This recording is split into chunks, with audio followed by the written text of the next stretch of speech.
So Newton's law of motion हम लोग continue करेंगे। कांस्टेंट रिलेशन कल हम लोगों ने सीखा था।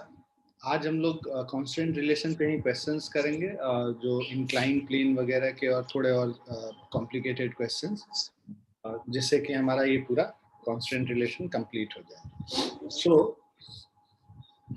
figure below shows two blocks of masses m1 and m2 connected by a smooth inextensible connected by a smooth inextensible string passing over a smooth massless pulley connected in a fixed smooth incline plane. तो incline plane भी smooth है, ये पुली भी smooth है, ठीक है, और inextensible string है ना, और ये भी स्मूथ है, मतलब there is no friction there.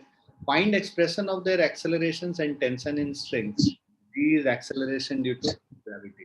तो अब अगर हम लोग फ्री बॉडी डायग्राम इसका अलग अलग बनाते हैं, तो अगर जो हमारे पास इंक्लाइन के ऊपर है, अगर उसका फ्री बॉडी बनाए, तो ये मास m1 है, ठीक है, ये एंगल थीटा है। अब ये m1 मास को हम लोग T टेंशन से ऊपर की तरफ खींच रहे हैं, और इस पे जो नीचे की तरफ फोर्स लग रहा है, सो ये जो अगर हमारे पास वेट होगा इसका, दिस इज m1g, और जो नॉर्मल रिएक्शन है वो हमारा लेट्स से n है।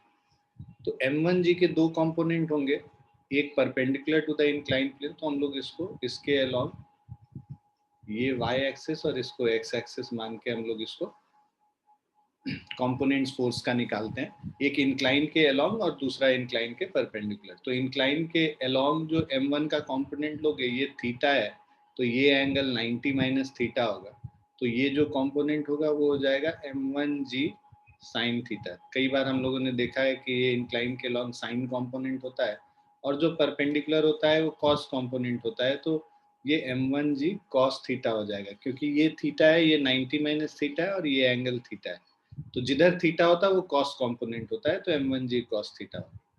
अब देयर इज नो मोशन, कोई भी मोशन परपेंडिकुलर, ये जो इंक्लाइन प्लेन है इसके परपेंडिकुलर कोई मोशन तो है नहीं, जो भी मोशन है वो इंक्लाइन प्लेन के अलोंग है, ठीक है। और हम लोग लेट्स से एज्यूम करते हैं कि ये जो m2 है, राइट, ये m1 से बड़ा है, ठीक है। So let us assume that m2 is greater than m1। तो इसमें क्या होगा, ये नीचे के तरफ एक्सेलरेशन से आएगा और ये ऊपर की तरफ एक्सेलरेशन से जाएगा।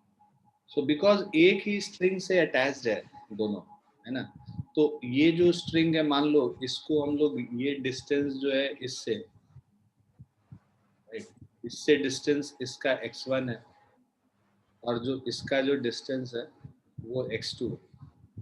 कॉन्स्ट्रेंट रिलेशन देखेंगे तो भाई sum of all the x1 plus x2, इन दोनों का सम जो है लेंथ ऑफ स्ट्रिंग के बराबर हो गया।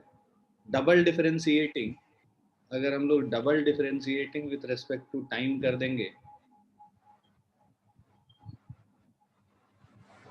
तो हमारे पास आ जाएगा यहाँ पे a1 प्लस a2, टाइम के रेस्पेक्ट में l को डिफरेंशिएट करोगे, कांस्टेंट है, l क्या है, कांस्टेंट है, लेंथ हमेशा कांस्टेंट होगा, इनएक्सटेंसिबल स्ट्रिंग है, तो a1 प्लस a2 जीरो हो गया। तो मतलब a1 का जो मैग्नीट्यूड है ये a2 के मैग्नीट्यूड के बराबर है, और लेट से हम लोग इसको a मान लेते हैं, जो कि मैं यहाँ पे लिखूंगा जब लिखूंगा। तो ये ऊपर की तरफ जा रहा है a एक्सेलरेशन से।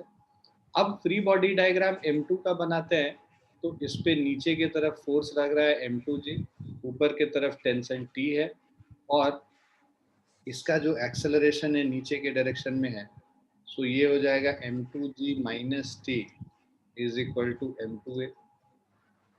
सेकेंड वाले का, फर्स्ट वाले का अगर हम लोग लिखेंगे, ये ऊपर की तरफ मूव कर रहा है, टेंशन टी बड़ा फोर्स है, पीछे की तरफ जो एक्स एक्सिस में नीचे की तरफ जो फोर्स लग रहा है m1g साइन थीटा, जो कि उसको अपोज करेगा, तो t minus m1g sine theta, ये इस पे नेट फोर्स है, this is equal to m1 into A.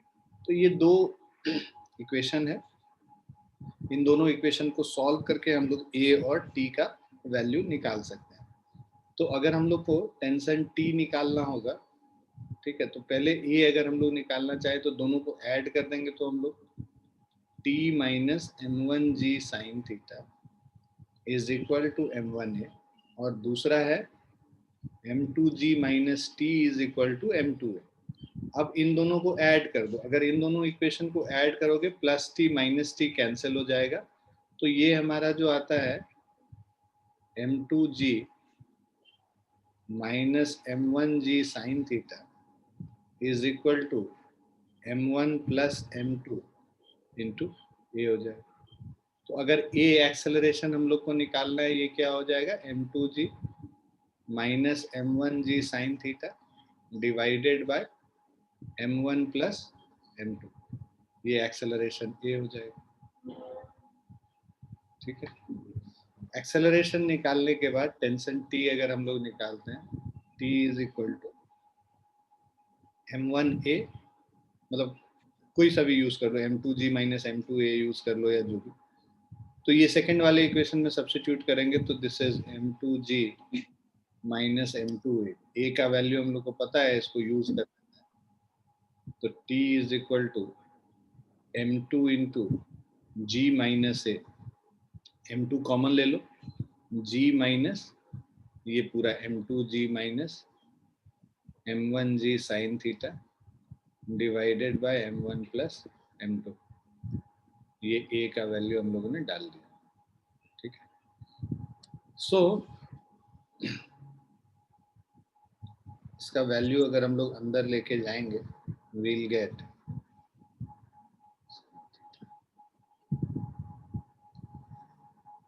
t is equal to, ये एलसीएम ले लेंगे तो m2 divided by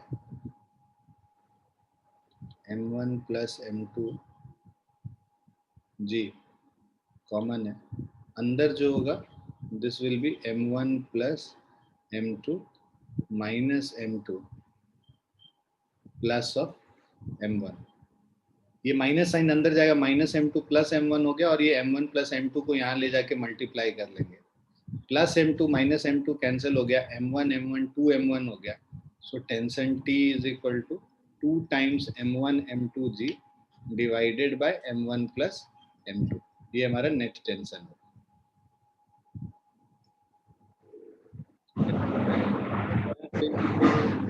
sine theta है, एक साइन थीटा है, तो ये हो जाएगा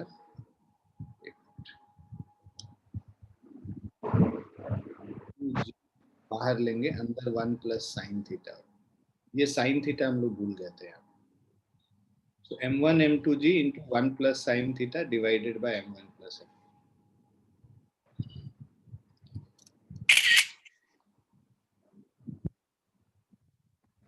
क्लियर है बच्चों? Yes, sir. जहाँ भी दिक्कत होगी समझने में पूछ लेना, ठीक है।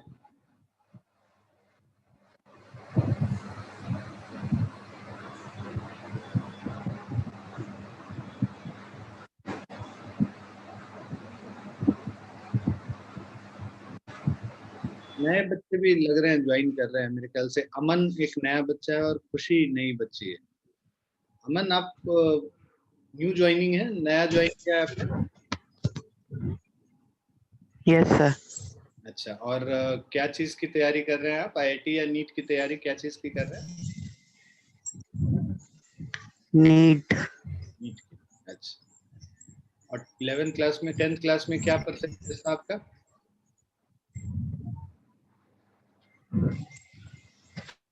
47. आपकी न्यू ज्वाइनिंग है खुशी?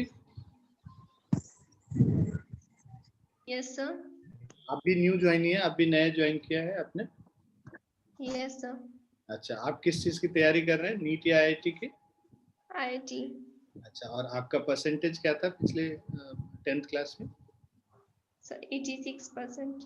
अच्छा अच्छा, ठीक है। तो आप किसी स्कूल में जा रहे हैं या फिर ओपन स्कूलिंग, मतलब नॉन अटेंडी वाले स्कूल में? Sir non attending. Non attending, अच्छा ठीक। तो आप पहले आप लोग ये थोड़ा बहुत पढ़े हैं फिजिक्स, जिससे कि ये सब चीज समझ में आए, या फिर बिल्कुल ही पहली बार आप लोग फिजिक्स देख रहे हैं? मतलब ये फोर्स वगैरह ये सब चीज कहीं पे पहले पढ़ा है आप लोगों ने? कैसे फोर्स लिखते हैं, इक्वेशन लिखते हैं, ये सब चीज।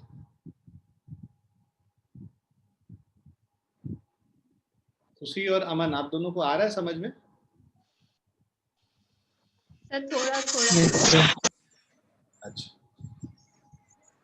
ठीक है, एक दो क्लास में फिर पूरी अच्छी तरीके से आने लगेगा। बेसिकली क्या आता है कि स्टेप्स होते हैं यहाँ पे, जैसे ही न्यूटन्स लॉज ऑफ मोशन को हम लोग सॉल्व करते हैं क्वेश्चन, तो सबसे पहले फ्री बॉडी डायग्राम बनाते हैं, मतलब कि उस बॉडी में जो जो फोर्सेस लग रहे हैं उसको हम लोग लिखते हैं। तो ये जो ऊपर दोनों डायग्राम आपको दिख रहा है, ये दोनों डायग्राम फ्री बॉडी डायग्राम्स इसको बोला जाता है, जिसमें कि हम लोग वो क्या फोर्सेस उस पर एक्ट कर रहा है वो हम लोग लिखते हैं।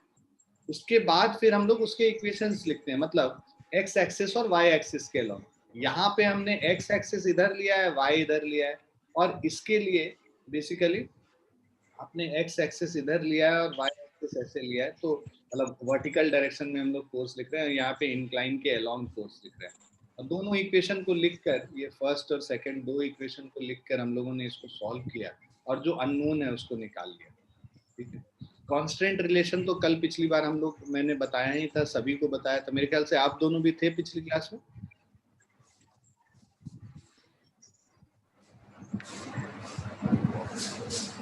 दोनों थे ना पिछली क्लास में? कल की क्लास में थे आप लोग? No, sir. अच्छा, आप नहीं थे। और आप?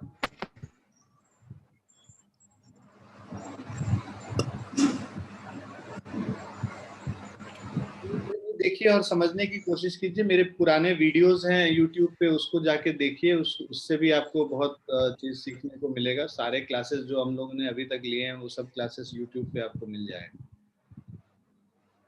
लिंक आप सौरभ जी से ले सकते हैं या मैं दोबारा ग्रुप में डाल दूँ?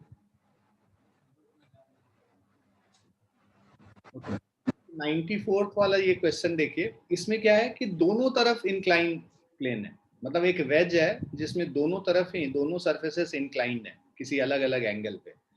सो यहाँ पे कह रहा है figure below shows two blocks of masses m1 and m2 connected by a smooth inextensible string passing over a smooth massless pulley connected to a fixed smooth inclined plane. Now find expression of their accelerations and tensions in strings. अब ये आप समझिए कि ये दोनों जो है, ठीक है, तो यहाँ पे फिगर में ये गलत लिखा हो, दो ब्लॉक्स है ना, ये m1 है और ये m2 है, ठीक है, दोनों m2 नहीं है, एक m1 है और एक m2 है। सो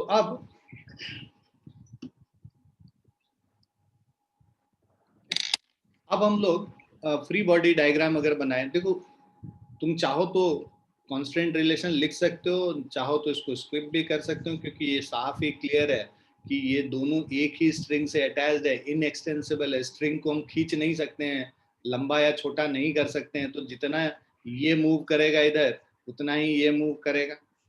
ठीक है, तो हम लोग एज्यूम करते हैं, राइट, कि ये वाला जो है नीचे की तरफ आ रहा है। सो लेट अस एज्यूम, कोई भी मतलब कैसे भी कर सकते हैं, तुम m2 को बड़ा कंसिडर कर सकते हो, m1 को बड़ा कंसिडर कर सकते हो, कोई सा भी। हम लोग इसको इधर आता हुआ अगर कंसिडर करते हैं, राइट, तो लेट्स से ये a एक्सेलरेशन से इधर आ रहा है, तो ये a एक्सेलरेशन से ऊपर जाएगा। अगर तुमको कांस्टेंट रिलेशन से लिखना है तो इसको हम लोग रेफरेंस पॉइंट मान लें, ये डिस्टेंस x1 हो गया और इसको ये वाला जो डिस्टेंस है ये x2 हो गया, दोनों को मिला लें तो लेंथ ऑफ स्ट्रिंग क्या है, कांस्टेंट रिलेशन हमारा क्या होगा, x1 plus x2 is equal to l। इसको डबल डिफरेंशिएट करोगे, ठीक है, differentiating with respect to time, दो बारी ट्वाइस, तो दो बार डिफरेंशिएट कर देंगे तो हमारा ये जो इक्वेशन है ये क्या आ जाएगा, a1 plus a2 is equal to 0, मतलब a1 is equal to minus of a2। दोनों ये नेगेटिव साइन ये बताता है कि एक ऊपर जा रहा है तो दूसरा नीचे जा रहा है, ये यही बस बताता है। तो अगर हम लोग इसके मैग्नीट्यूड को बात करें कि वैल्यू क्या है, न्यूमेरिकल वैल्यू सेम होगा, a1 a2 दोनों बराबर होगा a के। अब हम लोग ये जो हम लोगों ने एज्यूम किया था वो हम देख रहे हैं कि सही आ रहा है कि दोनों का एक्सेलरेशन सेम है। अब हम लोग फ्री बॉडी डायग्राम अलग अलग बनाते हैं। पहले वाले का अगर हम लोग फ्री बॉडी डायग्राम बनाएंगे, अभी तुरंत हम लोगों ने देखा था, अच्छा ये पूरा स्ट्रिंग एक ही स्ट्रिंग है तो टेंशन सेम होगा पूरे स्ट्रिंग में, इधर भी टेंशन टी होगा, इसमें भी टेंशन टी ही होगा। राइट। अब ये जो स्ट्रिंग है ये इसको इधर खींचेगा टेंशन टी से, और पीछे की तरफ जो फोर्स लगता है इंक्लाइन प्लेन पे, अभी तुरंत हम लोगों ने बात किया था m1g साइन अल्फा है। नीचे की तरफ इधर जो फोर्स है वो m1g कॉस अल्फा है, और एक नॉर्मल रिएक्शन n, और ये तो m1g इस डायरेक्शन में है, ये एंगल अल्फा था। दूसरे का free body diagram, second surface का फ्री बॉडी डायग्राम बनाएंगे। यहाँ पे एक m2 मास है, टेंशन T ऊपर इसको खींच रहा है, इधर जो फोर्स होगा वो m2g साइन बीटा, देखो एंगल बीटा है यहाँ पे, तो साइन बीटा हम लोग लिखेंगे। इधर जो फोर्स होगा वो m2g कॉस बीटा हो जाएगा, नॉर्मल रिएक्शन n2 कर लो, इसको n1 कर लो। तो ये सारे फोर्सेस लग रहे हैं दोनों मासेस पे। अब इक्वेशन अगर पहले वाले का लिखते हैं, पहले वाले का इक्वेशन हम मान रहे हैं ये ऊपर a एक्सेलरेशन से जा रहा है, ये नीचे a एक्सेलरेशन से आ रहा है।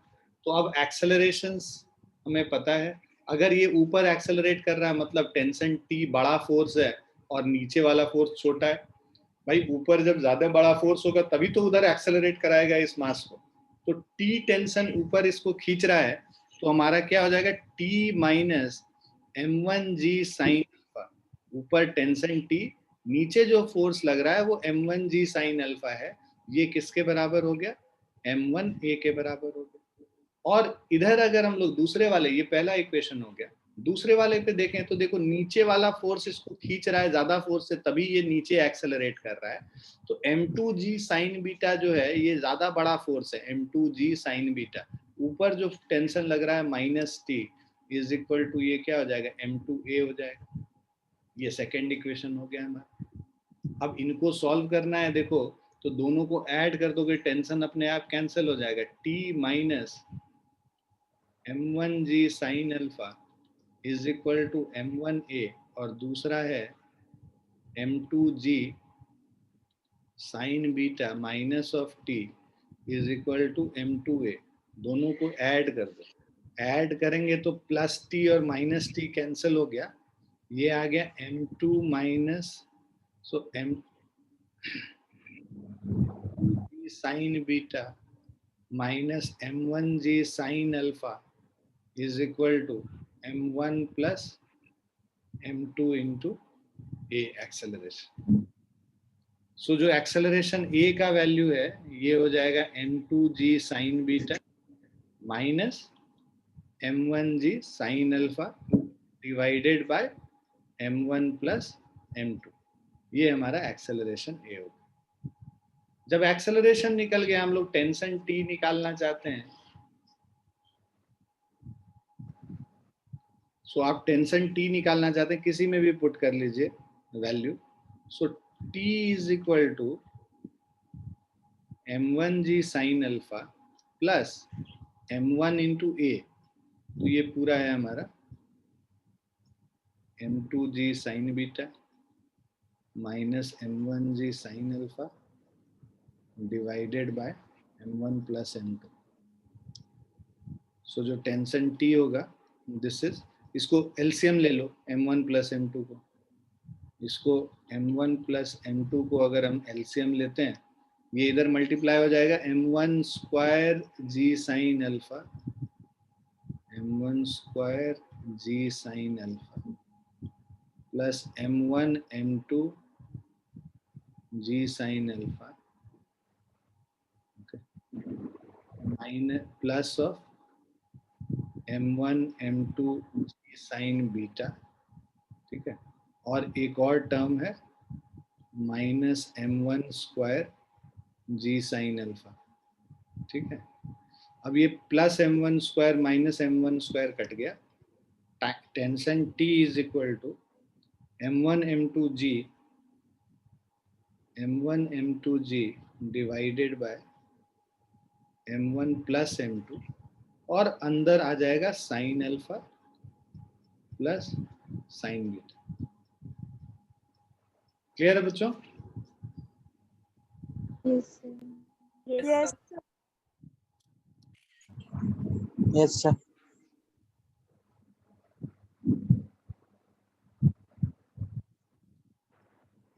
लिख लिया आप लोगों ने?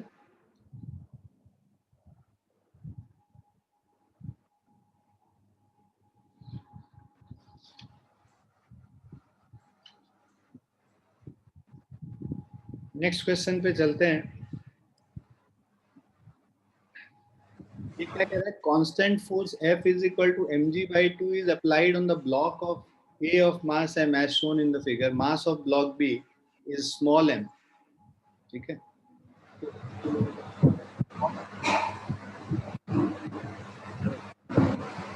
B का भी मास स्मॉल m है और हम लोग जो फोर्स इधर लगा रहे हैं वो F is equal to mg/2 लग रहा है, is applied on the block. Mass of block B is m. The string is massless, smooth and inextensible. Pulley is smooth and massless. Surface of the table is smooth. Find the acceleration of it.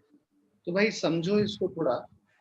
इस पे जो नीचे के तरफ force लगेगा mg है। पहले तो ये डिसाइड करेंगे कि मूव किधर कर रहा है ये ऑब्जेक्ट। तो देखो इस पे नीचे फोर्स mg लग रहा है, ऊपर टेंशन T लग रहा है, यहाँ पे राइट साइड में टेंशन T लग रहा है और ये इधर फोर्स mg/2। तो नीचे mg लग रहा है, इधर mg/2 लग रहा है। ज्यादा बड़ा फोर्स कौन सा है? mg है।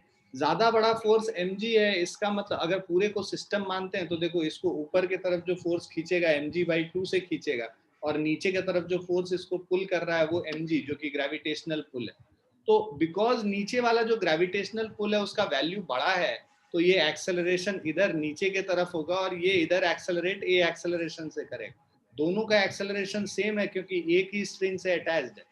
जब एक ही स्ट्रिंग से अटैच होता है तो टेंशन मतलब सब में सेम होता है, दोनों वाले स्ट्रिंग मतलब पूरे स्ट्रिंग में, क्योंकि ये मासलेस और इनएक्सटेंसिबल स्ट्रिंग है और कोई फ्रिक्शन नहीं है पुली में। और दूसरा ये कि दोनों का एक्सेलरेशन सेम होता है। कांस्टेंट रिलेशन से हम लोग कई बार निकाल चुके हैं, तो अब हम कांस्टेंट रिलेशन यहाँ यूज नहीं करेंगे। जहाँ पे कि मल्टीपल स्ट्रिंग्स यूज हो रहे होंगे वहां पे कांस्टेंट रिलेशन यूज करने का फायदा होगा। तो ये इसका एक्सेलरेशन नीचे इधर, इसका इधर। अब अगर हम लोग फ्री बॉडी डायग्राम बना के इसको सॉल्व करते हैं, पहले वाले का जो फ्री बॉडी डायग्राम हम लोग को बना हुआ है, तो अगर इसको हम लोग समझें ये ब्लॉक को, तो इसको समझोगे तो mg नीचे लग रहा है, t ऊपर लग रहा है। तो हमारा जो इक्वेशन आएगा mg minus T is equal to ma हो गया पहला इक्वेशन। इस वाले ब्लॉक को अगर हम लोग समझें तो यहाँ पे देखो t राइट के तरफ लग रहा है, लेफ्ट की तरफ f लग रहा है, तो हम लोग t minus F is equal to ma करेंगे और t माइनस f का वैल्यू है mg/2 is equal to ma हो गया। ये सेकेंड इक्वेशन है। दोनों को अब ऐड करके सॉल्व कर लेंगे, मतलब mg minus T is equal to ma और t minus mg/2 is equal to ma। दोनों को ऐड करेंगे, plus t minus T cancel हो गया, mg माइनस mg/2 बचेगा, मतलब पूरे में से हाफ को सब्ट्रैक्ट करेंगे, हाफ बचेगा, ma प्लस ma 2ma हो गया। अब ये m कैंसिल हो गया, तो इससे हमें एक्सेलरेशन क्या आ गया, 2 को उस तरफ लेफ्ट साइड लेके चले गए तो g/4 हमारा एक्सेलरेशन हो गया। So acceleration a is equal to g/4। अब इसको अगर हम लोग किसी इक्वेशन में, पहले वाले इक्वेशन में यूज कर लेते हैं, सो ये हमारा क्या हो जाएगा, mg minus T is equal to mg/4। तो tension t is equal to mg minus mg/4। mg/4 को mg से सब्ट्रैक्ट करेंगे तो 3mg/4 आ जाएगा। ये हमारा टेंशन t निकल गया। तो हम लोग को एक्सेलरेशन निकालना था, टेंशन निकालना था, force on pulleys by string. अब देखो पुली पे जो फोर्स लग रहा है ना वो निकालना है, तो समझो इसको। पुली ये है हमारा, एक फोर्स इधर लग रहा है, दूसरा फोर्स इधर लग रहा है, ठीक है, ट्राई एंड अंडरस्टैंड। तो इधर जो टेंशन टी लग रहा है, इधर भी टेंशन टी लग रहा है। इसका रिजल्टेंट क्या होगा, ये दोनों देखो 90 डिग्री पे है, रिजल्टेंट हम लोग को जो निकलेगा ये इसके इस डायरेक्शन में लगेगा टी डैश। तो वो क्या हो जाएगा बेसिकली, अगर तुमको याद ये रूट अंडर, तो हम लोग जो वेक्टर सम वाला देखे थे, ये बिकॉज जब परपेंडिकुलर वेक्टर्स होते हैं तो ये क्या हो जाता है, T square plus 2 T square plus 2 into T into T cos of 90 degree. Cos 90 zero होता है तो T square plus T square, T dash is equal to 2t square का स्क्वायर रूट। कॉस 90 तो जीरो हो गया, तो ये पूरा टर्म जीरो हो गया, तो ये रूट 2t हो गया टी डैश। √2t, टी का वैल्यू तुम ऑलरेडी निकाल चुके हो, तो ये क्या हो जाएगा, T dash is equal to 3√2 into 3mg/4। तो यहाँ पे बचेगा 2√2, तो ये क्या हो गया 3mg डिवाइडेड बाय 2√2। ये हमारा tension T dash, force on pulley by string and force on pulley by clamp. तो स्ट्रिंग से जो फोर्स लग रहा है और पुली बाय क्लैंप, क्लैंप से जो फोर्स लगेगा वो एक्शन और रिएक्शन फोर्स दोनों बराबर हो। तो जितना फोर्स पुली लगाएगा उतना ही फोर्स क्लैंप लगाएगा यहाँ, ठीक है। तो मान लो ये रिएक्शन, ये टेंशन टी डैश, ये पुली लगा रहा है क्लैंप पे, और क्लैंप जो लगा रहा है वो रिएक्शन फोर्स जो होगा R will be equal to T dash, which is equal to 3mg divided by 2√2।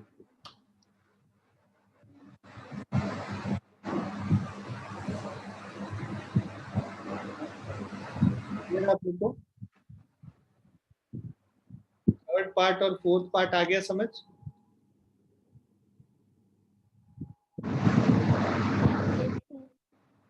Yes, sir.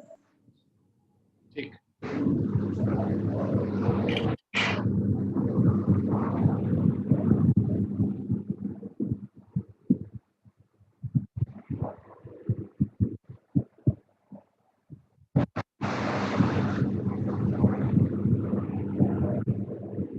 Six वाला सिमिलर है, ये ऑलरेडी हम लोग ऐसा क्वेश्चन कर चुके हैं, ठीक है।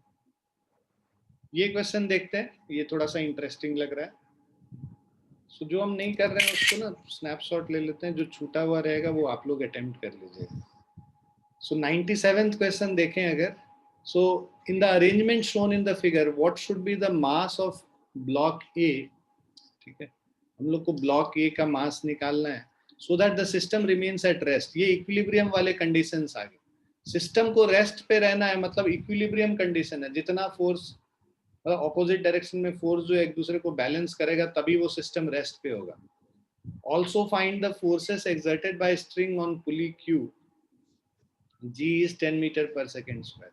अब अलग अलग हम लोग देखें, ये ब्लॉक ए है, मान लो ये ब्लॉक बी है और ये ब्लॉक सी, तीनों का अलग अलग फ्री बॉडी डायग्राम अगर हम लोग बनाएंगे, ब्लॉक ए का अगर हम लोग फ्री बॉडी डायग्राम बनाते हैं तो ये जो पूरा स्ट्रिंग है यहाँ से लेके यहाँ तक, ये एक सिंगल स्ट्रिंग, इसमें पूरे पे टेंशन सेम होगा। तो मान लो इस पे टेंशन T1 है, यहाँ भी टेंशन T1 हो गया।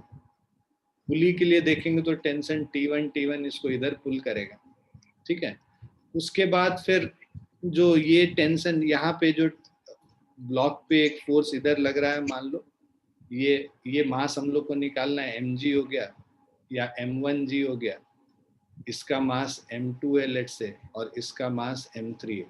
नीचे जो फोर्स लग रहा है वो m3g लग रहा है, और यहाँ पे टेंशन T2 हो गया, और ये इधर इसको टेंशन T2 पीछे की तरफ खींच रहा है। तो इस ब्लॉक पे ये दोनों टेंशन हो गया, और एक इसका वेट हो गया जो कि m2 है। तो इधर जो वेट लगेगा m2g साइन थीटा या 30 डिग्री जो दिया हुआ है, नीचे की तरफ हमें पता है m2g होता है, और इस डायरेक्शन में m2g cos थीटा हो जाएगा, राइट। और यहाँ पे नॉर्मल रिएक्शन m हो जाएगा। तो ये सारे फ्री बॉडी डायग्राम अलग अलग अगर हम लोग बना के समझे, तो ये वाले पे अगर हम लोग फोर्स निकालेंगे m1g हो गया, टेंशन T1 हो गया, और बिकॉज स्टेशनरी है, किधर भी एक्सेलरेट नहीं कर रहा है, तो इसको हम लोग ऐसे ही रहने देंगे। बी वाले पे अगर हम लोग बनाते हैं, मतलब सेकंड वाला ब्लॉक जो इंक्लाइन प्लेन पे रखा है, इस पे हम लोग फ्री बॉडी डायग्राम बना रहे हैं। m2g इधर हो गया, m2g cos थीटा इधर हो गया। इस तरफ अगर हम लोग फोर्स लेते हैं m1g साइन थीटा होता है, नॉर्मल रिएक्शन n इधर हो गया, एक टेंशन T1 इधर हो गया, और नीचे टेंशन T2 इधर हो गया। अब इस वाले फ्री बॉडी 2 kg वाला जो m3 ब्लॉक है, C ब्लॉक, ये A हो गया, ये B ब्लॉक हो गया, और ये C ब्लॉक, इस पे फोर्स नीचे लग रहा है m3g, और टेंशन T2 ऊपर की तरफ लग रहा है। अब इन तीनों को, बिकॉज ये स्टेशनरी है तो सारे फोर्सेस एक दूसरे को करेंगे बैलेंस, ठीक है। अब देखो यहाँ पे हम लोग इक्वेट करते हैं, पहला वाला जो इक्वेशन आएगा T1 is equal to M1G आता है, first equation. Second equation solve करेंगे तो T1 is equal to T2 plus M2, ये M2 है sorry, M2G sine theta, second equation हो गया। और तीसरे वाले सी ब्लॉक के लिए लिखेंगे T2 is equal to M3G। जितना फोर्स ऊपर लग रहा है उतना ही नीचे लग रहा है, तभी तो स्टेशनरी है। उसी तरह यहाँ इंक्लाइन प्लेन में जितना फोर्स राइट की तरफ लग रहा है उतना ही लेफ्ट की तरफ लग रहा है, इसीलिए ये स्टेशनरी है। और यहाँ पे भी ए ब्लॉक पे जितना फोर्स ऊपर लग रहा है उतना नीचे लग रहा है, इसीलिए स्टेशनरी।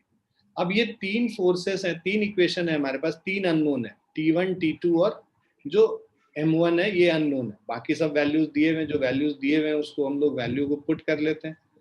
तो पहला तो कोई वैल्यू नहीं दिया हुआ है M1 का, तो T1 इज M1G ऐसे ही रह जाएगा। उसके बाद दूसरे वाले को अगर हम लोग करते हैं तो T1 is equal to T2 plus M2, mass M2 2 kg है ना, और G का वैल्यू 10 लेने बोला है, तो 2G साइन 30 डिग्री। और T2 का जो वैल्यू है ये M3G है, मतलब 2G होगी, which is equal to 20 newton. G का वैल्यू 10।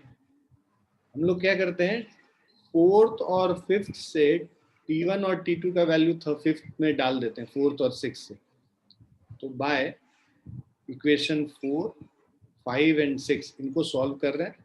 4 और 6 से T1 T2 का वैल्यू सब्स्टिट्यूट कर देंगे। T1 क्या है, M1G है, सो M1 इंटू 10 हो गया basically, is equal to T2 जो है 2G है, 2 into 10 plus 2 into 10 into sine 30 degree, 1/2 भाई 2 और 2 कैंसिल हो गया, यहाँ पे 10, यहाँ पे 10, यहाँ पे 10 कैंसिल हो गया, तो M1 का वैल्यू जो हो गया 2 plus 1 which is equal to 3 kg हो गया।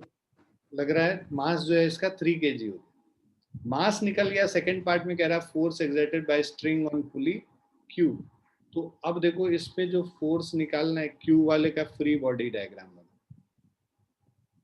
एक फोर्स इधर टेंशन T1 लग रहा है, T1 का वैल्यू हम लोग को पता है M1G है, so T1 is equal to 3 into 10 M1G मतलब 30 न्यूटन। तो एक फोर्स 30 न्यूटन इधर लग रहा है, दूसरा फोर्स 30 न्यूटन इधर लग रहा है, ठीक है। अब ये समझो इसमें कि ये जो एंगल होगा ये भी 30 डिग्री होगा, ऑल्टरनेट इंटीरियर एंगल्स। भाई इसको अगर इधर लाके देखोगे, ये 30 डिग्री है अगर इंक्लाइन, तो ये भी एंगल 30 डिग्री होगा, राइट। अब इसके दो कंपोनेंट हो गए, एक एक्स कंपोनेंट हो गया और एक वाई कंपोनेंट हो गया, राइट।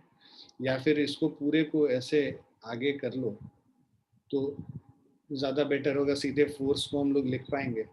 इन दोनों के बीच में ये एंगल 30 डिग्री है, तो ये जो एंगल होगा इसको कंप्लीट कर, ये जो एंगल है ये कितना है, 60 डिग्री है, राइट। तो ये 30 है, ये 60 डिग्री है ये वाला एंगल, और ये 90, क्योंकि एंगल सम प्रॉपर्टी से टोटल 180 डिग्री होना होगा। ये 30 डिग्री है तो ये 60 डिग्री होगा। अब ये फोर्स एक पता है, ये फोर्स पता है, इन दोनों का रिजल्टेंट निकालना, और बीच में एंगल 60 डिग्री है। तो हम लोग के पास फॉर्मूला जो होता है, this is equal to net tension T on block Q, मतलब sorry pulley Q is equal to T1 square plus T1 square, दोनों तरफ T1 ही है, plus 2 into T1 into T1 into cos of 60 degree, जो angle बीच में होता है, ये फॉर्मूला होता है। T1 square plus T1 square, T1 मेरा कितना है, 30 न्यूटन है, राइट। तो इसको हम लोग करेंगे T1 square plus T1 square, 2T1 square plus 2T1 square into cos 60, cos 60 1/2 होता है, तो 2T1 स्क्वायर कॉस 60 1/2 हो जाएगा, ये 2 2 कैंसिल हो जाएगा। तो 2t1 स्क्वायर और t1 स्क्वायर ये कितना हो गया, 3t1 स्क्वायर के बराबर हो गया स्क्वायर रूट। तो square root of 3t1 square मतलब √3 टाइम्स t1 का वैल्यू, मतलब √3 इंटू 30। सो ये क्या हो गया, 30√3 न्यूटन हो गया, जो नेट टेंशन क्यू पे है, जो कह रहा है ना also find force exerted by string on pulley. तो ये जो नेट फोर्स जो क्यू पुली पे लग रहा है वो 30√3 न्यूटन हो गया। क्लियर है बच्चों? Yes, sir. Yes, sir.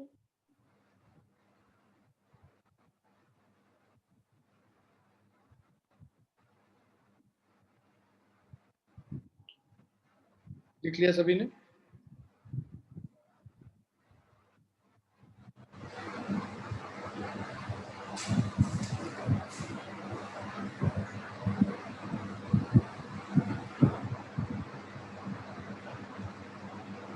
आप लोग समझ गए ना इसको? नेक्स्ट पे चलें? Yes. Yes, sir.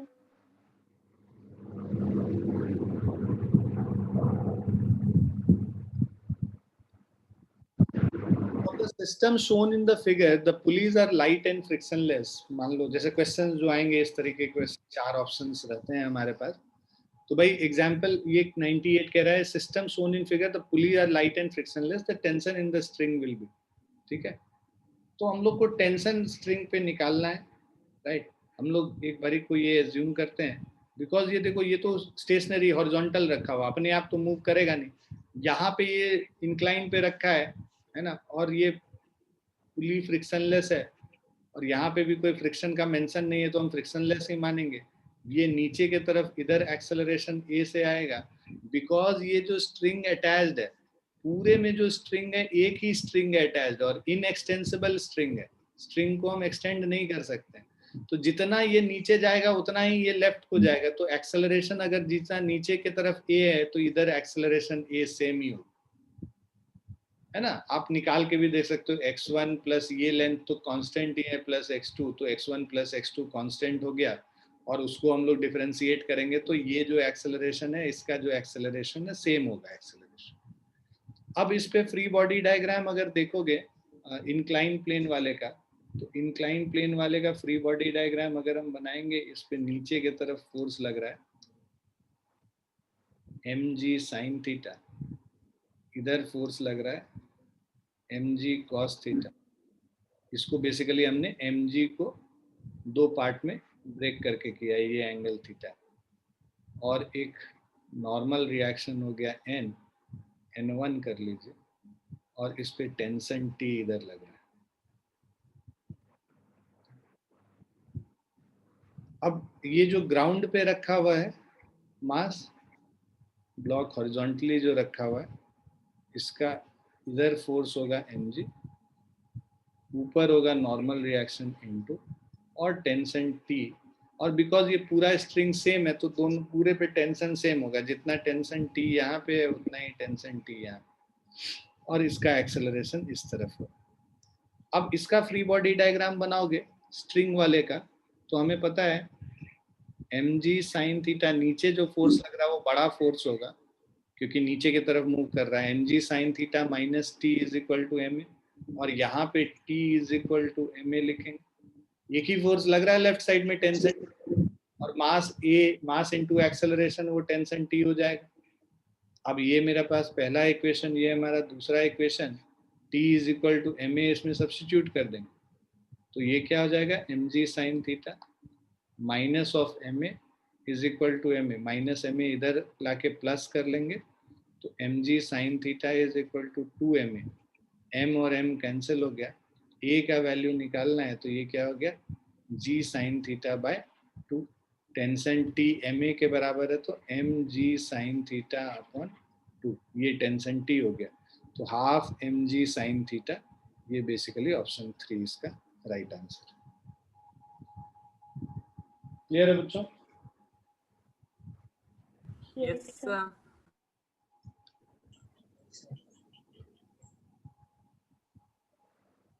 अब एक क्वेश्चन काफी पॉपुलरली पूछा जाता है, कि स्ट्रिंग पे कोई बंदर चढ़ रहा है तो उसका जो निकालने के लिए एक्सेलरेशन और टेंशन उस समय, ये सारी चीजें हम लोग थोड़ा सा अब आगे 2-3 क्वेश्चन में डिस्कस करेंगे। उस तरह के क्वेश्चंस काफी पूछे जाते हैं। ये हो गया, समझ में आ गया सबको? लिख लिया सबने? Yes, sir. Yes, sir. क्या कह रहे M/2 is connected to one end of light rope which passes over a pulley as shown in the figure. तो एक ब्लॉक है, इसका मास m/2 है, ये अटैच्ड है यहाँ पे दूसरी तरफ, एक एंड ऑफ रोप से ये अटैच्ड है, which passes over a pulley as shown in figure. Man of mass m, एक आदमी है जिसका मास स्मॉल m है, right? He is climbs the other end of the rope with a relative acceleration of g/6 with respect to rope. तो इसका जो acceleration रोप के respect में है वो क्या है? g/6. ठीक है, रोप के रेस्पेक्ट में इसका एक्सेलरेशन g/6 है. With respect to rope find acceleration of block A and tension in the rope. हम लोग को ब्लॉक ए का एक्सेलरेशन और टेंशन हम लोग को इसका निकालना. सो अब ये समझो,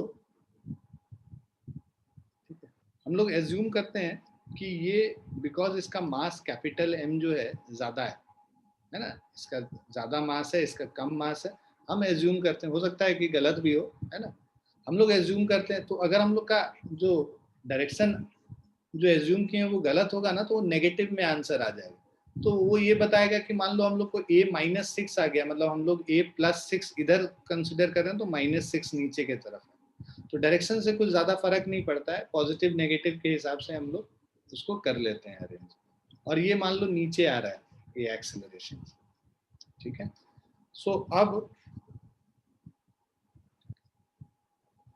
अब हम लोग इसका फ्री बॉडी डायग्राम अगर हम लोग बनाएं दोनों का, तो ये देखो हमारे पास एक ब्लॉक है ए, इसका वेट नीचे की तरफ हो रहा है m/2g, उस पे टेंशन T लग रहा है, राइट. और आदमी का फ्री बॉडी डायग्राम अगर हम लोग बनाएं,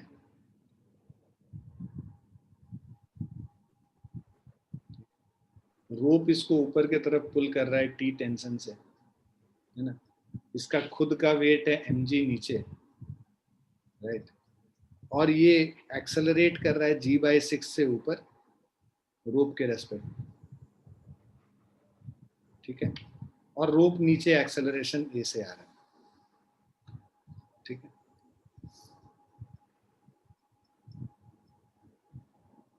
सो एक्सेलरेशन ऑफ रोप हम लोग को दे रखा है a, राइट. और acceleration of man with respect to rope दे रखा है g/6, राइट. हमें पता है हम लोग जो ये रिलेटिव मोशन अगर देखें, acceleration of man with respect to rope क्या होगा? Acceleration of man minus acceleration of rope. तो जब भी हम लोग इक्वेशन लिखते हैं फ्री बॉडी डायग्राम बना के, वो हम लोग एब्सोल्यूट एक्सेलरेशन के साथ लिखते हैं. मतलब हम लोग को am का वैल्यू पता होना चाहिए. am with respect to r ये क्वेश्चन में दे रखा है g/6 है, ठीक है. So g/6 is equal to acceleration of man with respect to ground minus acceleration of rope. acceleration of rope a, minus a को इस तरफ लेके आ जाएंगे तो ये क्या हो जाएगा? g/6 plus of a is equal to acceleration of man. तो जो एक्सेलरेशन ऑफ मैन जो होगा ना वो ये हो गया. तो acceleration of man g/6 plus of a हो गया, राइट. सो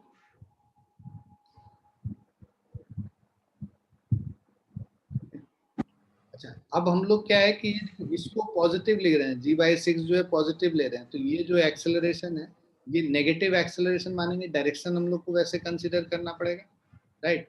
तो ये g/6 am माइनस ar जो था, इसमें जो वैल्यू डालोगे ना वो यहाँ पे acceleration of man minus of minus a लिखेंगे.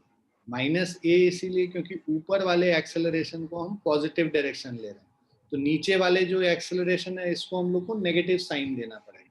तो am माइनस ऑफ माइनस ए मतलब am प्लस ऑफ ए होगा, प्लस ए उधर लेके जाओगे तो g/6 माइनस ए हो जाएगा एक्सेलरेशन ऑफ मैन। सो अब हम लोग जो इक्वेशन लिखेंगे, पहले वाले का अगर इक्वेशन लिखते हैं, एक्सेलरेशन ए से जा रहा है तो tension T minus m/2g is equal to m/2 into acceleration a, पहला इक्वेशन। दूसरे वाले का, इसका जो इक्वेशन मैन का जो लिखेंगे उस पे एनर्जी जो है, अगर मान लो ऊपर की तरफ टेंशन टी बड़ा मानते हैं तो ये T minus M g is equal to M times g/6 minus of a. ठीक है। सो अब ये सेकेंड इक्वेशन हो गया हम लोग का। इन दोनों को हम लोग को सॉल्व करना है तो क्या करो, तुम सब्ट्रैक्ट कर दो बेसिकली, राइट।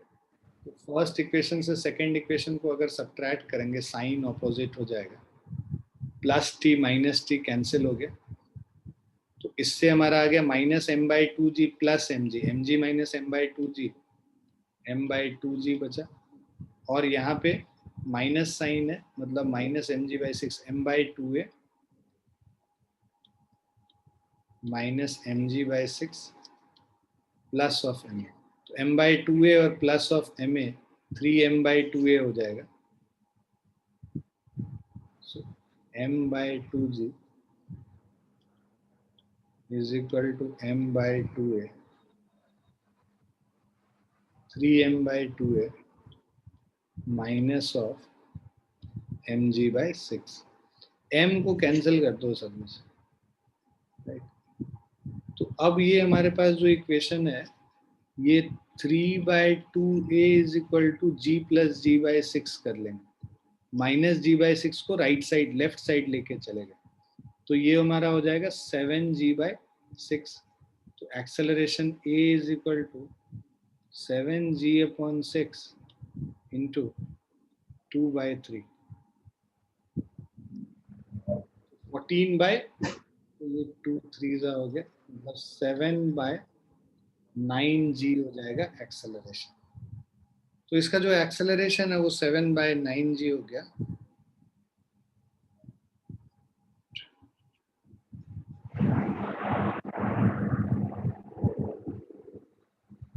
ये g/2 है, ये g/2 है, तो 6 करते हैं 3g प्लस 1 4g/6 होता है।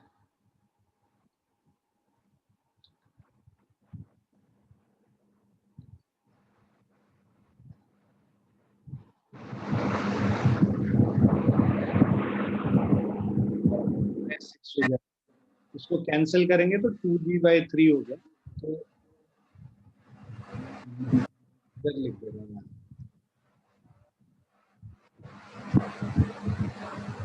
तो हमारे पास जो ये है, दिस इज 2/3 इंटू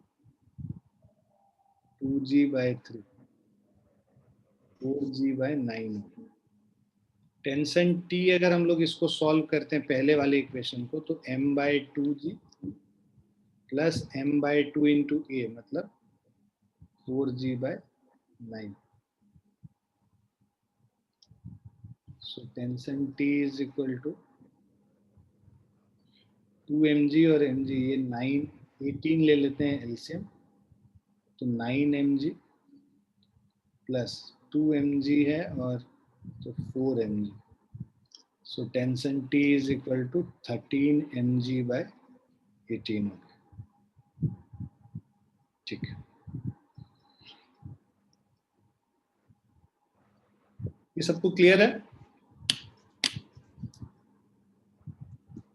सर एक बार सेकंड इक्वेशन फिर से बता दीजिएगा। देखो सेकंड इक्वेशन क्या है कि हम लोग जब इक्वेशन लिखते हैं ना किसी का भी, तो वो एब्सोल्यूट एक्सेलरेशन लिखते हैं, रिलेटिव एक्सेलरेशन नहीं लिखते हैं। तो ये जो g/6 दे रखा है विद रेस्पेक्ट टू रोप दे रखा है, तो हमको मैन का acceleration with respect to ground निकालना होगा। तो we will have to find acceleration of man with respect to ground, ये हम लोग को निकालना पड़ेगा। तो अभी हमें पता है acceleration man with respect to rope पता है, ये क्या हो जाएगा, एक्सेलरेशन ऑफ मैन, ये रिलेटिव एक्सेलरेशन है, माइनस एक्सेलरेशन ऑफ रोप, ये दोनों जो है ये ग्राउंड के रेस्पेक्ट में है, ये रोप के रेस्पेक्ट में। Relative acceleration of object A with respect to B जब लिखते हैं तो acceleration of A minus acceleration of B लिखते हैं। तो acceleration of man with respect to rope लिखेंगे तो acceleration of man minus acceleration of rope होगा। अब हमें एक्सेलरेशन ऑफ मैन निकालना है, तो एक्सेलरेशन ऑफ मैन क्या हो जाएगा, acceleration of man with respect to rope plus acceleration of rope, ये हो गया।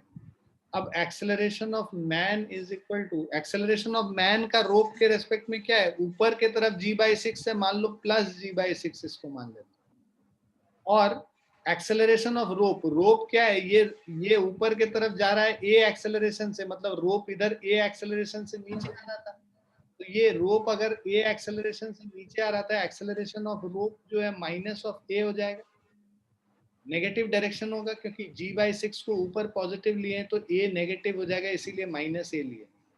तो acceleration of man g/6 minus a हो जाएगा, जो कि हम लोग यहाँ पे यूज कर रहे हैं।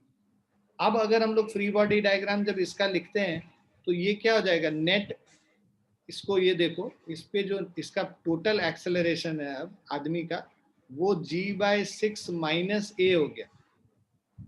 g/6 तो ग्राउंड के रेस्पेक्ट, सॉरी रोप के रेस्पेक्ट में है, और a नीचे के तरफ, रोप खुद नीचे जा रहा है, तो g/6 माइनस a हो जाएगा, इस पे फोर्स लगेगा।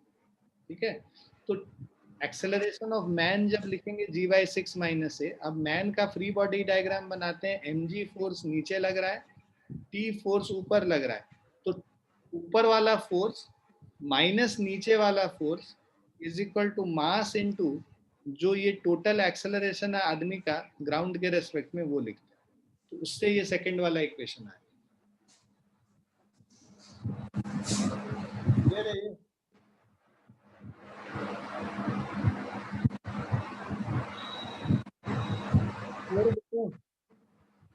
Yes sir. Yes sir. एक और तरीका है करने का इसको, तुम लोगों ने नोटिस किया होगा कि जो लोग मेरे पास पहले से पढ़ रहे हैं, स्यूडो फोर्स का कॉन्सेप्ट एक हम लोग ने किया था, ये सबने समझ लिया, सब इसको हटाएं। Yes sir. Yes, sir.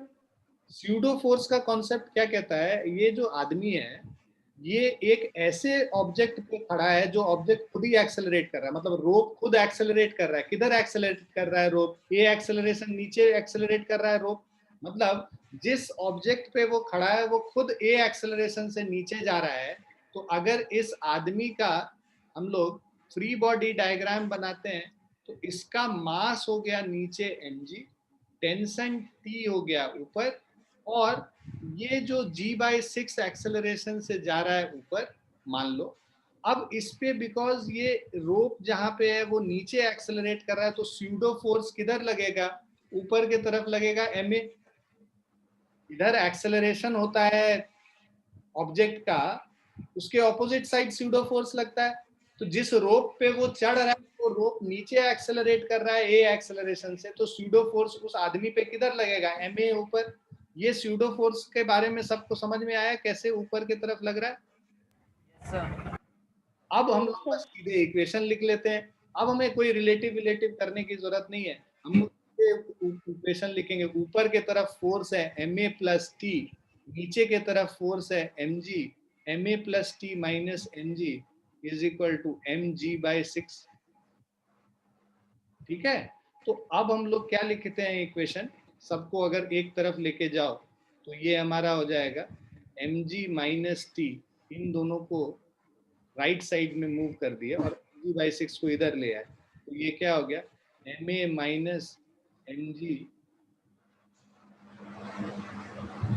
Minus T is equal to ma minus mg/6, या इसको ही इधर लेके चले जाओ तो हमारा पुराना इक्वेशन बराबर आ जाएगा, t minus mg is equal to mg/6 minus ma।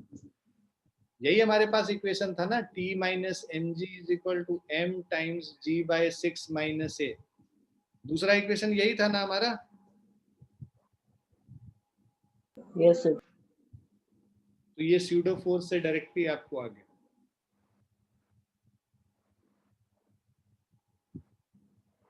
Clear है बच्चों?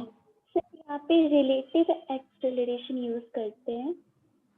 हाँ, वो जो हम लोग करते थे, याद नहीं है? जो हम लोग एक, अगर आदमी, इसको छोड़ दो, ये जो ब्लॉक है, ये ब्लॉक पे एक आदमी चल रहा है इधर ए एक्सेलरेशन से, ठीक है, A1 एक्सेलरेशन से, और ये ब्लॉक खुद ही इधर एक्सेलरेट कर रहा है A2 एक्सेलरेशन से। तो इस पे हम लोग ये जो इसके रेस्पेक्ट में चल रहा है, अभी हम लोग रिलेटिव एक्सेलरेशन इसका देखेंगे। तो इस पे जब हम लोग बेसिकली जो ऑब्जर्वर स्यूडो फोर्स लगता है कब है? जब ऑब्जर्वर हमारा इसी ब्लॉक पे आ जाता है। ऑब्जर्वर ब्लॉक पे आ रहा है मतलब सब चीज हम क्या चीज के रेस्पेक्ट में देख रहे हैं? ब्लॉक के रेस्पेक्ट में ही देख रहे हैं। तो ब्लॉक के रेस्पेक्ट में देख रहे हैं, तो जो एक्सेलरेशन ये जो मेंशन्ड होगा, जो जो इस पे मूव कर रहा है, वो ब्लॉक के रेस्पेक्ट में ही होगा। तभी तो इस पे स्यूडो फोर्स हम पीछे की तरफ लगाएंगे ma2 से। तो सेम चीज यहाँ पे जो भी अब इसका मोशन है, ये रोप के रेस्पेक्ट में देख रहे हैं। तो रोप के रेस्पेक्ट में जो एक्सेलरेशन है g/6 हमें पता ही है, तो इसीलिए mg/6 यूज किया। तो यहाँ पे रिलेटिव एक्सेलरेशन होगा, तभी हम लोग, मतलब रिलेटिव एक्सेलरेशन अगर नहीं भी दिया तो तुमको निकालना पड़ेगा। अगर यहाँ पे तो दिया हुआ था, हमें निकालना पड़ेगा कि आदमी किस रिलेटिव एक्सेलरेशन से ऊपर जा रहा है, अगर स्यूडो फोर्स लगाना है तो। क्लियर है? Yes sir.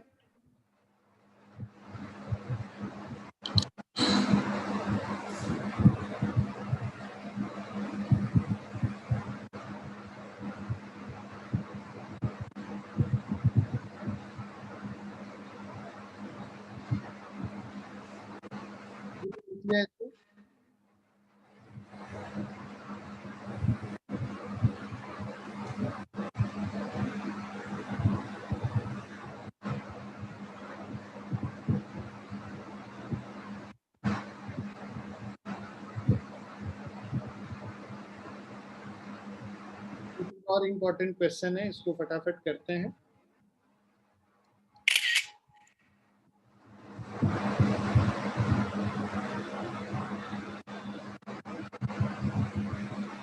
है a block A of mass m is tied to a fixed point C on the horizontal table through a string। तो हमारे पास एक ब्लॉक है, ठीक है, इसका मास m है, and this is tied to a fixed point C। ये जो है देखो, स्ट्रिंग से ऐसे अटैच होकर ये फिक्स्ड पॉइंट से टाइड है, मतलब स्ट्रिंग का लेंथ कांस्टेंट, राइट? अब देखो, passing round on a horizontal table through, so block A of mass m is tied to a fixed point C on a horizontal table through a string passing round a massless smooth pulley B। एक string है जो कि पुली के around ऐसे लग के और C point जो फिक्स्ड है उस पे जाके अटैच्ड है। A force F is applied by the experimenter to the pulley। एक आदमी इसको F फोर्स से राइट के साथ तरफ पुली को खींच रहा है। Find the acceleration of the पुली। हम लोग को पुली का एक्सेलरेशन निकालना है ना? तो अब देखो, अब यहाँ पे आएगा कॉन्स्टेंट रिलेशन का जो है यूज, है ना? कॉन्स्टेंट रिलेशन का भी, और जो तरीका मैंने बताया था कि भाई पुली को खिसका दो उससे समझ में आ जाएगा, वो भी, राइट? अब हम लोग को दोनों का रिलेशन निकालना है, एक्सेलरेशन ए का और पुली बी का एक्सेलरेशन का रिलेशन निकालना है। मान लो ये जो मास एम है, राइट, अब हम लोग को किसी भी, देखो पुली खुद मूव कर रहा है, पुली खुद जब मूव करता है ना, तो पुली को रेफरेंस पॉइंट नहीं लेते हैं। रेफरेंस पॉइंट क्या लेते हैं? हम इसको लेते हैं, ठीक है? ये रेफरेंस पॉइंट है, पुली का डिस्टेंस इससे जो है वो xb हो गया, राइट? और ये जो डिस्टेंस है a का इसके रेस्पेक्ट में, ये xa हो गया।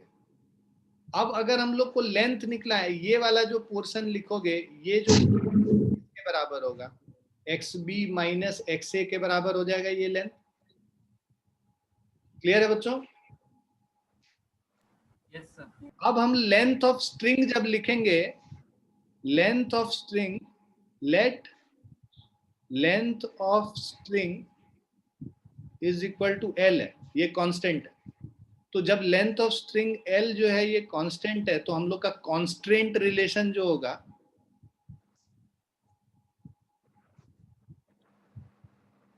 तो कांस्टेंट रिलेशन हम लोग लिखेंगे तो होगा भाई एक्स बी जो इधर वाला जो स्ट्रिंग है उसका जो लेंथ है वो एक्स बी हो गया, और इधर वाला जो स्ट्रिंग है उसका जो लेंथ हो गया वो एक्स बी माइनस एक्स ए हो गया, और ये दोनों मिला के क्या हो गया, लेंथ एल के बराबर हो गया।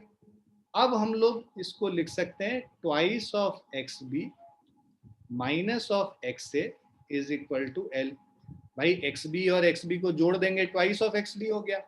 अब डिफरेंशिएटिंग ट्वाइस, इसको 2 बार डिफरेंशिएट कर देंगे तो ये क्या हो जाएगा, twice of acceleration of B minus acceleration of A is equal to 0। भाई लेंथ तो कांस्टेंट है ना, कांस्टेंट को डिफरेंशिएट करोगे टाइम के रेस्पेक्ट में तो 0 होगा। तो इससे क्या आ जाएगा, acceleration of block A is twice of acceleration of pulley B. ठीक है, या acceleration of B is acceleration of A by 2। Clear है बच्चों? Yes, sir. तो ये जब रिलेशन निकल गया हम लोग को, दोनों के एक्सेलरेशन के बीच का रिलेशन, इसको निकालने का दूसरा तरीका भी है, थोड़ी देर बाद बात करेंगे, पहले इसको लिख लेते हैं कांस्टेंट रिलेशन से। अब मेरे पास जो देखो, ये पुली तो मासलेस है ना, पुली का तो कोई मास दिया हुआ नहीं है, मासलेस स्मूथ पुली। तो मासलेस स्मूथ पुली है, इस पे फ्री बॉडी डायग्राम बनाओगे इसका पुली का, इधर लग रहा है एक टेंशन टी और इधर भी लग रहा है टेंशन टी, क्योंकि एक ही स्ट्रिंग है, दोनों तरफ अटैच्ड है ना, और इनएक्सटेंसिबल स्ट्रिंग है, टेंशन दोनों तरफ बराबर होगा, और ये फोर्स एफ इधर होगा। और ये जो पुली बी है इसका मास ही 0 है, तो मास 0 है। तो अब जब हम लोग इस इक्वेशन लिखेंगे F minus 2t is equal to mass 0 into acceleration of B, तो 0 इंटू एक्सेलरेशन ऑफ बी तो 0 ही हो गया। तो इसका मतलब क्या हो गया, फोर्स F किसके बराबर हो गया, 2t के बराबर हो गया। ये इक्वेशन क्लियर सबको? अब मास m Yes, का sir. फ्री बॉडी डायग्राम बनाते हैं। जो ए वाला ब्लॉक है उस पे एक टेंशन टी लग रहा है राइट साइड में, और ये एक्सेलरेशन कर रहा है ए एक्सेलरेशन से इधर। ठीक है, तो अब इसका मास है m। अब इसका इक्वेशन लिखेंगे तो इक्वेशन क्या हो जाएगा, tension T is equal to right के side mass into acceleration of a. ठीक है, सो कह रहा है कि a force F is applied by the experimenter, तो F 2t के बराबर है, ये मेरा पहला इक्वेशन निकला हुआ है। तो T is equal to F by 2 हो जाएगा, यहाँ पे सब्स्टिट्यूट कर दो F by 2, T is equal to F upon 2, इसको सब्स्टिट्यूट कर दो तो F by 2 is equal to mass into A acceleration। तो एक्सेलरेशन A वाले ब्लॉक का क्या हो जाएगा, F डिवाइडेड by 2m हो गया। क्लियर है बच्चों?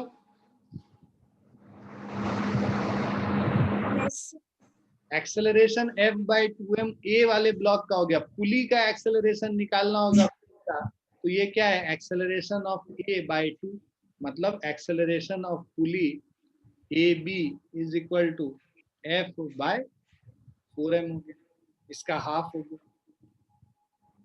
क्लियर है? Yes, sir. यही हम लोग को निकालना था।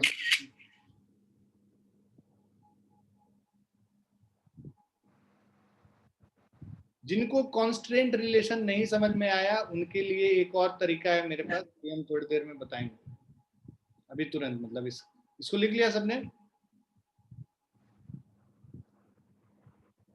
तो अब अगर हम लोग कॉन्स्ट्रेंट रिलेशन पे चलते हैं कि भाई कॉन्स्टेंट रिलेशन नहीं समझ में आता है सर, ये सब पता नहीं क्या हो रहा है, तो बस उसके लिए देसी तरीका है। देसी तरीका ये है कि इसको पीछे मूव कर दो। अगर इसको बी वाले, इसको अगर हम x डिस्टेंस से इधर मूव करते हैं तो मेरा ये स्ट्रिंग x और ये स्ट्रिंग x दोनों खुल जाएगा। दोनों खुलेगा तो ये जो टोटल डिस्टेंस, इसको कितना मूव करना पड़ेगा स्ट्रिंग को टाइट करने के लिए, x जो इधर खुल रहा है और x जो इधर खुल रहा है वो दोनों टाइट करने के लिए इसको 2x डिस्टेंस से मूव करना पड़ेगा। मतलब जो इसका जो एक्सेलरेशन है, तो जो डिस्टेंस x होता है, मतलब डिस्टेंस मूव्ड बाय b अगर x है तो डिस्टेंस मूव्ड बाय a कितना हो गया, 2x हो गया। उसी तरह एक्सेलरेशन ऑफ b अगर a है तो एक्सेलरेशन ऑफ a क्या हो गया, 2a हो गया। मतलब एक्सेलरेशन ऑफ बी क्या है, एक्सेलरेशन ऑफ ए का हाफ है ये रिलेशन। क्लियर है बच्चों? Yes, Yes, sir. sir. इसमें कांस्टेंट रिलेशन नहीं लिखना होगा, देख के ही तुम देख लोगे भाई इसको मूव करेंगे x तो ये मूव करेगा 2x, मतलब इसका अगर एक्सेलरेशन a है तो इसका एक्सेलरेशन 2a हो जाएगा। तो हम लोग ऐसे ही सीधे लिख ही देते हैं ये a है तो इसका एक्सेलरेशन 2a, और उसके बाद सॉल्व कर देते हैं क्वेश्चन।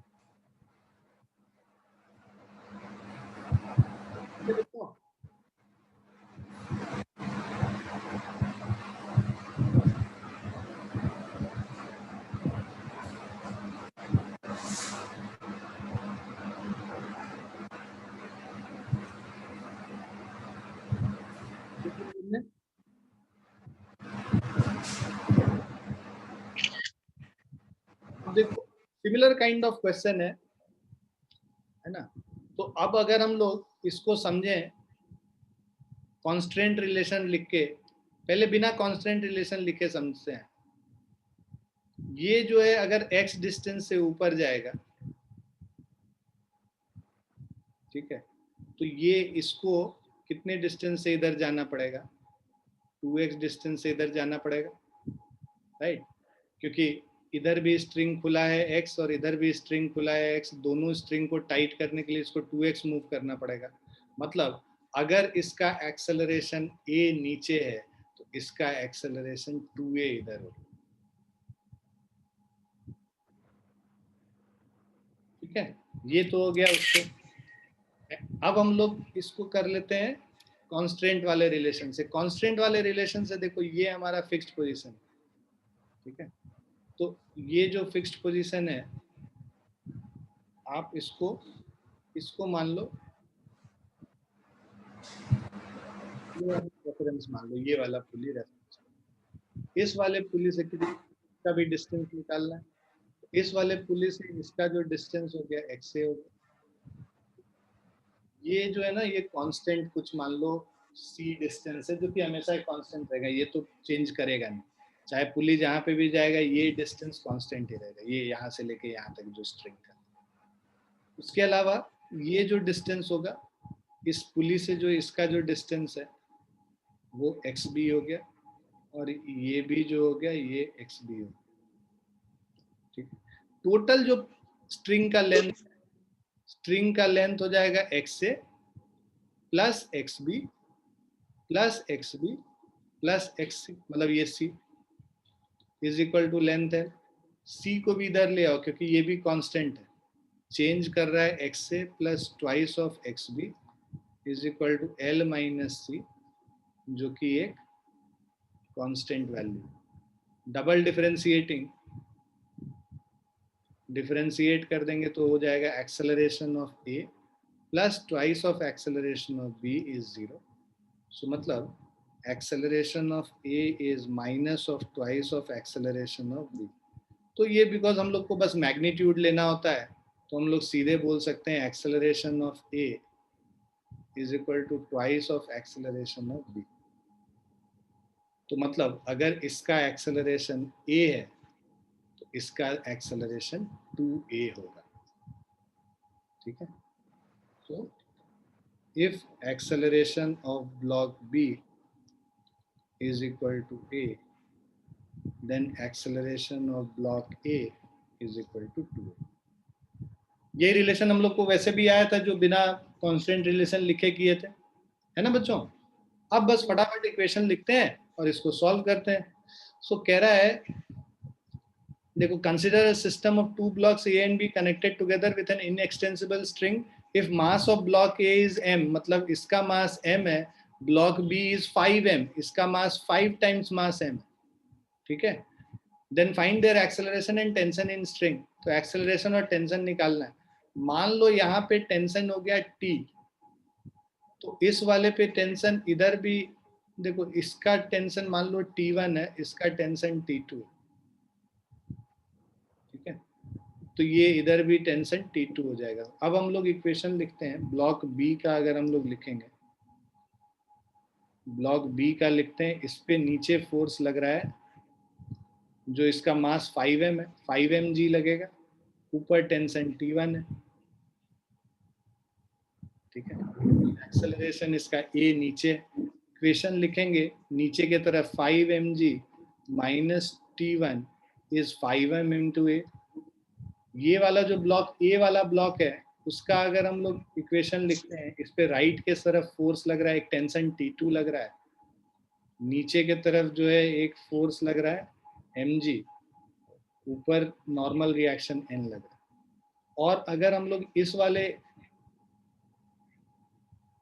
इस पुली का लिखते हैं तो इस पे टेंशन T2, इधर टेंशन T2 और नीचे के तरफ टेंशन T1। बिकॉज इस पुली का कोई मास नहीं है, तो पुली का कोई मास नहीं है तो ये T1 is equal to twice of T2 हो जाए, ठीक है।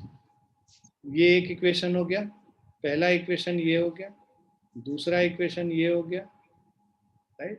और एक इससे इक्वेशन आएगा T2 is equal to mass m into इसका एक्सेलरेशन 2a है ना, इसका acceleration 2a, so T2 is equal to 2ma, ये तीसरा इक्वेशन, राइट। तो अब हम लोग देखो T2 का वैल्यू 2ma है, T1 ट्वाइस ऑफ T2 है, तो T1 is equal to 2 times 2ma कर दोगे, मतलब T1 का वैल्यू क्या हो जाएगा, 4ma हो जाएगा। इसमें सब्स्टिट्यूट कर लो तो ये हो जाएगा हमारा फोर्थ इक्वेशन। सो फर्स्ट और फोर्थ को अगर हम लोग सॉल्व करते हैं, फर्स्ट इक्वेशन और फोर्थ इक्वेशन को, 5mg माइनस T1 मतलब 4ma is equal to 5ma, तो हमारा 5mg is equal to 9ma हो जाएगा। सो m और m कैंसिल हो गया, तो a is equal to 5g/9। तो यहाँ पे जो एक्सेलरेशन है वो 5g/9 हो गया, ठीक है। तो हम लोगों की फाइंड देयर एक्सेलरेशंस, तो तुमने ए निकाल लिया, मतलब एक्सेलरेशन ऑफ बी ब्लॉक का निकाल लिया, बी का एक्सेलरेशन है ये, और अगर ए ब्लॉक का एक्सेलरेशन निकालना होगा, ए ब्लॉक का एक्सेलरेशन क्या है, 2a है, तो 2 into a which is equal to 10g/9 हो जाए, ठीक है। ये हमारा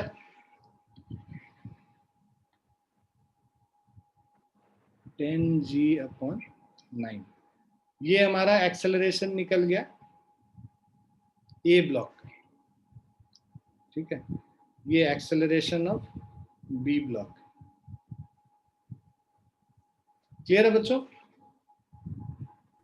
Yes, sir. Yes, sir. ठीक है। अब तुम लोग बहुत सारे ऐसे क्वेश्चंस कर सकते हो, तुम लोग को आइडिया हो गया है इन सब क्वेश्चंस का, तो मैं तुम लोगों को दूंगा क्वेश्चन सॉल्व करने के लिए, वो सब करना।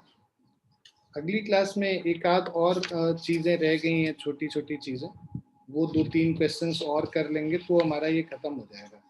तो 3-4 और चीजें रह गई हैं बताने के लिए, वो क्वेश्चंस बता देंगे, देन आई थिंक कि तुम्हारा ये ऑलमोस्ट ओवर हो जाएगा। थोड़े और स्यूडो फोर्स के क्वेश्चंस कर लेंगे और उसके बाद मेरे ख्याल से फ्रिक्शन स्टार्ट होगा। 2-3 क्लास में खत्म, इस वीक में खत्म हो जाना चाहिए हमारा ये, ठीक है। तो इस week Newton's laws of motion finish कर लेंगे हम लोग।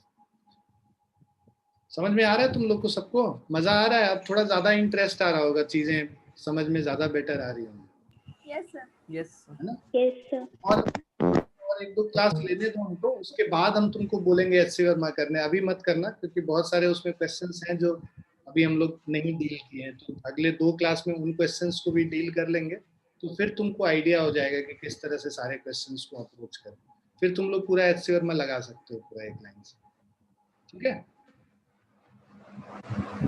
Yes, sir.